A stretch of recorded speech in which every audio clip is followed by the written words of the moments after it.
Hello, this is Dr. Greg with another short video this week, and I wanted to just sort of talk about how the brain learns, or learning in general. Um, if you ever rode, well, obviously you did, you ride a bike or play baseball or learned how to knit or sew or learned a new language, the brain does that with repetition. And the best way for the brain to learn is to repeat things, but not to over stress it. Now, the brain can learn those good things. It can also learn those bad things. The brain does what you give it. It's like a computer in a sense that good things go in, good things come out. Bad things go in, bad things come out. And the brain learns over time. So if we're sitting a long time, the brain learns that you're going to be sitting a lot. So it turns off certain things that it normally would have on if you were to be active. And those turned off things spill into other problems and can cause all sorts of issues, everything from pain to high blood pressure to indigestion to sleep problems. So you can give your brain good things, it'll give bad things, good things back, or bad things like too much sitting will give bad things back. The same thing with chronic pain. If you're not taking care of your pain, the pain is an expression of brain problems. So a brain learns how to be in pain, and when it's in pain, it uses energy to deal with that pain. The brain is the most energy dependent organ in your entire body, and doing lots of things tires it out.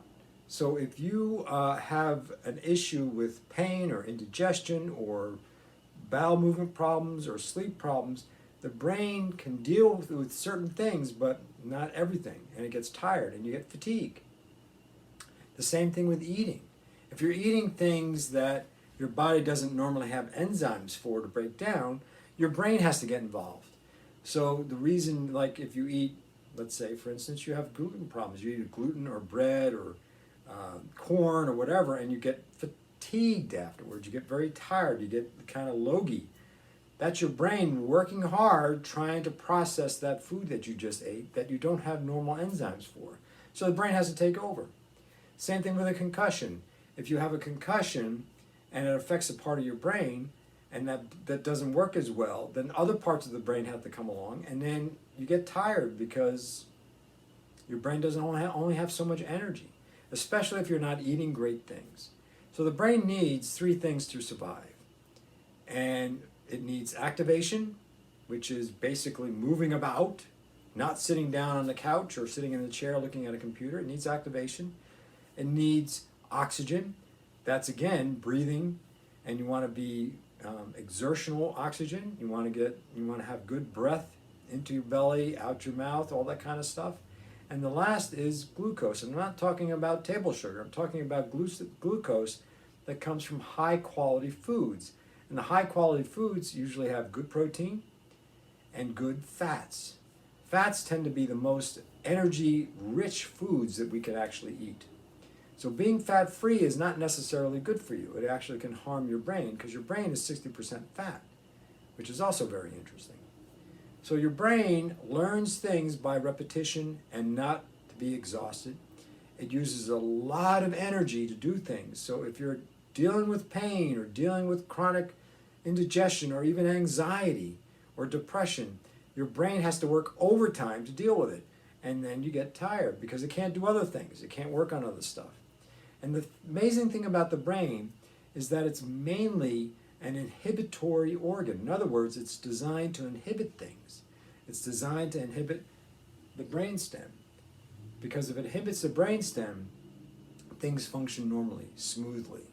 So if I were to move my hand this way, right, I'm thinking about moving my hand, I'm using my higher brain to do that, but my lower brain is making it coordinated. It's inhibiting so that it doesn't go all over the place. So if I don't inhibit the motion of my arm, it'll do whatever it wants to do. But my brain inhibits it so that it can move nice and smoothly. The loss of that inhibition or fatigue will also cause bad movements or bad posture. Posture is another expression of brain. So if we're like this all day long, sitting in front of the computer, that's giving bad messages to your brain, teaching it that basically you don't really care about your posture. That's kind of simplified, but the brain kind of says, okay, this is what it's going to be, and then it shuts certain things off, turns certain things on that are bad for your heart, bad for your digestion, bad for your blood vessels, bad for your eyes and hearing and smelling and taste and sleep and all that kind of stuff.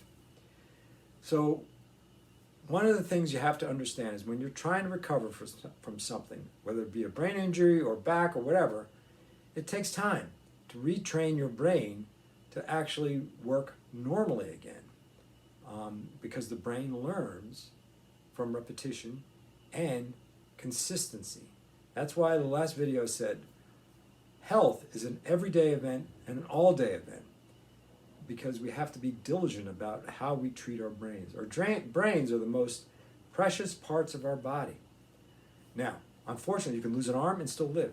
You can lose a leg and still live. You can lose both arms and both legs and still live. But if you lose your brain, you're not living. That's all I have to say. This is Dr. Greg, changing the way we look at health.